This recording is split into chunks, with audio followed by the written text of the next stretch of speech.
ગુરુવારે ભુજના town hall ખાતે ભુજ પાલિકાની સામાન્ય સભા મળી હતી, જેમાં વર્ષ 2025-26નું વાર્ષિક બજેટ અને વર્ષ 2024-25નું રિવાઇઝ બજેટ રજૂ કરવામાં આવ્યું હતું। આજની સામાન્ય સભામાં વિપક્ષી નગરસેવકોને પ્રશ્ન રજૂ કરવાની તક ન મળતા ભારે ગરમાગરમી ભર્યા દ્રશ્યો જોવા મળ્યા હતા। વિપક્ષી નગરસેવકોએ ભુજ નગરપાલિકાના પ્રમુખનો ઘેરાવ કરતા પોલીસને મધ્યસ્થી કરવી પડી હતી। વિપક્ષી નગરસેવકોના સૂત્રોચ્ચાર વચ્ચે સુધરાઈની સામાન્ય સભા ઉગ્ર બની હતી। વિપક્ષી નગરસેવકોએ નગરપાલિકાના સત્તાધીશો દ્વારા વિપક્ષનો અવાજ દબાવવામાં આવતો હોવાનો આક્ષેપ કર્યો હતો। ભુજ નગરપાલિકાના પ્રમુખ Rashmiben Solanki, incharge chief officer doctor Anil જાદવની ઉપસ્થિતિમાં મળેલી સામાન્ય સભાના પ્રારંભે ગત સામાન્ય સભાની મિનિટ્સનું વાંચન કરાયું હતું। ત્યારબાદ વર્ષ 2024-25ના જુલાઈથી સપ્ટેમ્બર અને ઓક્ટોબરથી ડિસેમ્બર સુધીના ત્રિમાસિક હિસાબો રજૂ કરવામાં આવ્યા હતા।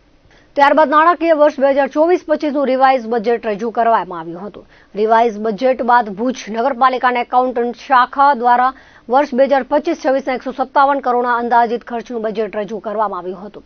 વાર્ષિક બજેટ બાદ નગરપાલિકાની કારોબારી સમિતિ દ્વારા કરવામાં આવેલા વિવિધ ઠરાવોને બહાલી આપવામાં આવી હતી। ત્યારબાદ આજની સામાન્ય સભામાં વિવિધ સર્ક્યુલર ઠરાવો રજૂ કરવામાં આવ્યા હતા, જેમાં ભુજમાં વરસાદના કારણે નુકસાન થયેલ રસ્તાઓનું રિસરફેસિંગ માટે 672 લાખની ગ્રાન્ટના કામો કરવાનું ઠરાવ કરાયો હતો, જેમાં મહાદેવ ગેટથી લેકવી હોટલથી ઉમેદનગર, ધીંગેશ્વર મહાદેવ મંદિરથી વીડી હાઈસ્કૂલથી જ્યુબિલી ગ્રાઉન્ડ, ખેંગારબાગથી સ્વામિનારાયણ ગેસ્ટ હાઉસ સહિતના માર્ગોને રિસરફેસિંગ માટે ઠરાવને બહાલી અપાઈ હતી। બીડ ગેટથી રેલવે સ્ટેશન સુધીના ડામર રોડ રિસરફેસિંગ માટે 45 લાખના ઠરાવને બહાલી અપાઈ હતી। ટાઉન હોલમાં ફાયર સેફટી રીઇન્સ્ટોલ કરવા માટે 31,69,000ના ખર્ચને બહાલી અપાઈ હતી। આજની સામાન્ય સભામાં ફરી એક વખત ભુજ નગરપાલિકાને મહાનગરપાલિકાનો દરજ્જો મળે તે માટે સરકારમાં આગળની કાર્યવાહી કરવા સંદર્ભના ઠરાવને બહાલી અપાઈ હતી। નગરપાલિકાના કર્મચારીઓને છઠ્ઠા પગાર ધોરણનો લાભ આપવા, રખડતા ઢોરોના નિયંત્રણ માટે 12 લાખના ખર્ચ, અમૃત યોજના 2 અંતર્ગત બગીચાના કામમાં રિવાઇઝડ ઠરાવને પણ બહાલી અપાઈ હતી। 15મા નાણાં પંચની અનટાઇડ ગ્રાન્ટમાંથી નવા કામોનું આયોજન કરવા ઠરાવ પસાર કરાયો હતો।